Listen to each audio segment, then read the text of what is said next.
In this video, we are going to be analysing Beat. So to get straight into it, what are going to be key resistance levels if we continue to push to the upside? And as of right now, our closest resistance is one we've actually already hit intraday and is at the $2.25 area, which is our second deviation on the 6-month chart. So we can see intraday we did push up to this level, and this is ultimately where we started to sell off.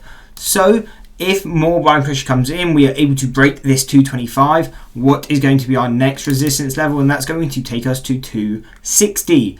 If we're able to break that, then we're looking at 288 and then pushing final levels at 350 and 445. Now, on the other hand, if we start to sell off on Beat, what are going to be key support levels? And as of right now, our closest support level is $1.65 and $1.60, which is going to be our first deviation of both the 6-month and the 1-year chart.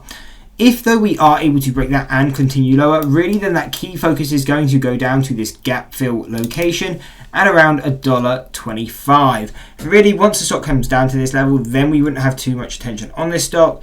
If you are holding short, again, we wouldn't be holding to hold past this level, just because then it would come back to a more reasonable level. But if you were looking for levels lower, we would be looking at the 52-week low at $1.12, and then really just final levels at statistical levels at 95 cents, 70 cents, and then we do have a final one at 30 cents. So these would really be our key resistance and support levels. Now, just to note, I don't personally have any money invested into Beat, whether that's option stocks or anything like that. So this isn't a biased review. It's just if it goes to the top side, these are our resistance targets, and on the other hand, if we start to sell off, these would be the support levels that we're paying attention to. So I hope you enjoyed the video. If you did, why not drop a like and subscribe, and check out this analysis video here.